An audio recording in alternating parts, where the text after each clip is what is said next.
بسم اللہ الرحمن الرحیم۔ سوشل میڈیا پر ایک فتویٰ شیئر کیا جا رہا ہے۔ اس فتوے سے متعلق یہ سوال ہے،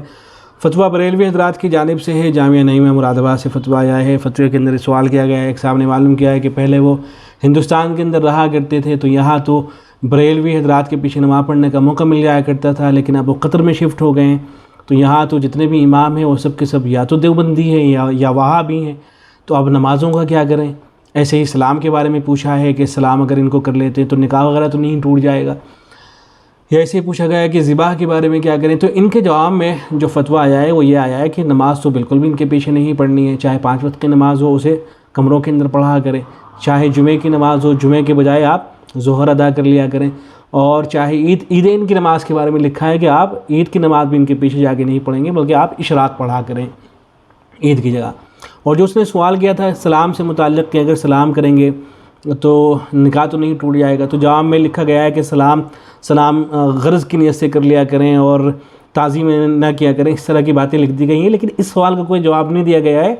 کہ اگر سلام کرتے ہیں تو کیا نکاح کے اوپر اثر پڑے گا یا نہیں، اس لیے کہ بریلوی حضرات کی طرف سے اس طرح کی واہیات باتیں اس سے پہلے آ چکی ہیں، جس میں انہوں نے اس طرح کی باتیں کی کہ اگر مسافہ کرو گے کسی دیوبندی عالم سے جا کے یا کسی دیوبندی شخص سے تو تمہارا نکاح ٹوٹ جائے گا، اس طرح کی باتیں ان کی طرف سے آ چکی ہیں اور شرمندگی اٹھانی پڑی ان کو، تو اس کا کوئی ذکر نہیں کیا گیا ہے۔ حضرت مولانا قاری حنیف صاحب رحمۃ اللہ علیہ ایک واقعہ سنایا کرتے تھے کہ ایک مرتبہ اسٹیج کے اوپر ایک بریلوی عالم نے یہ کہہ دیا تھا کہ اگر کسی کا نکاح کسی دیوبندی عالم نے پڑھایا ہے تو اس کا نکاح ہی نہیں ہوا ہے اور اولاد جو ہو رہی ہے وہ سب کی سب ناجائز اور حرام ہے۔ تو وہاں پر کوئی بڑے میاں بیٹھے ہوئے تھے، انہوں نے کھڑے ہو کر یہ کہا کہ مجھے اچھی طرح سے معلوم ہے کہ تمہارے والد کا جو نکاح تھا وہ خود ایک دیوبندی عالم نے پڑھایا تھا۔ تو بیچارے پر اس بیان کرنے والے پر وہیں گھڑوں پانی پڑ گیا۔ تو اس طرح کی جو واہیات باتیں ہوا کرتی تھی وہ انہوں نے نہیں کیے، صرف یہ لکھ دیا ہے کہ سلام وغیرہ جو ہے غرض کی نیت سے کر سکتے ہیں، اور ذبیحہ کے بارے میں لکھا گیا ہے کہ ذبیحہ ان کا بالکل حرام ہے اور خود مرغی ذبح کر کے کھایا کریں۔ قطر کے اندر اگر آپ رہ رہے ہیں تو دیوبندیوں کا یا وہابیوں کا ذبیحہ آپ کے لیے کھانا جائز نہیں، یہ باتیں کی گئی ہیں۔ یہ ساری کی ساری کا جو اصل جو مسئلہ پیدا ہوا ہے وہ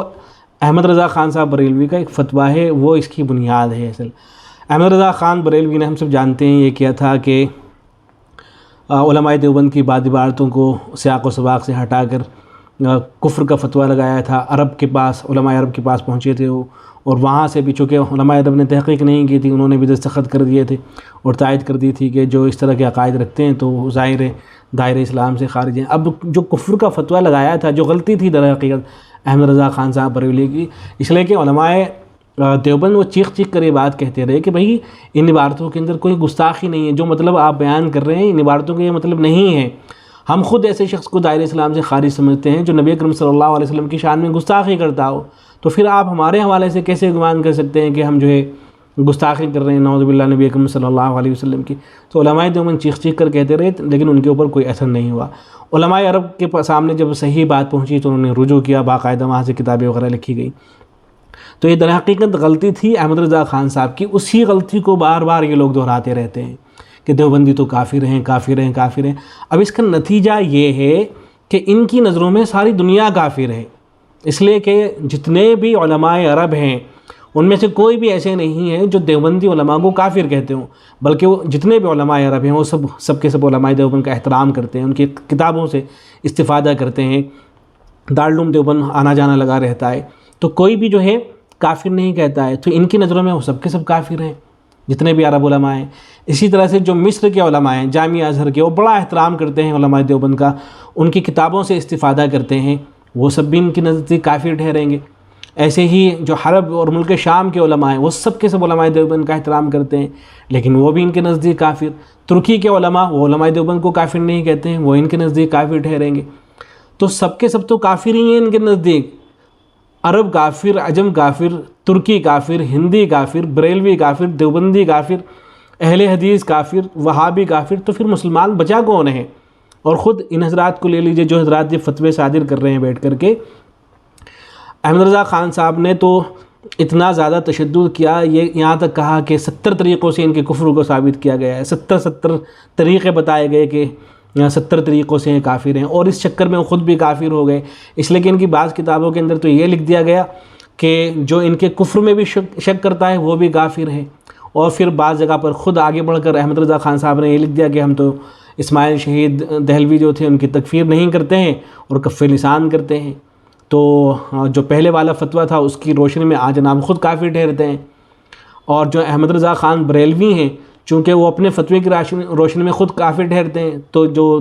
فتویٰ صادر کرنے والے حضرات ہیں کیا ان کو کافر کہیں گے؟ احمد رضا خان صاحب کو ظاہر ہے ان کو کافر نہیں کہہ سکتے ہیں، تو لہذا وہ بھی کافر ٹھہریں گے۔ تو جب سبھی کے سبھی کافر ٹھہرے ہیں، عرب عجم دیوبند بریلوی سب کے سب کافر ٹھہرے ہیں، تو پھر مسلمان بچا کون ہے؟ تو جو علماء بریلوی ہیں ان کو چاہیے کہ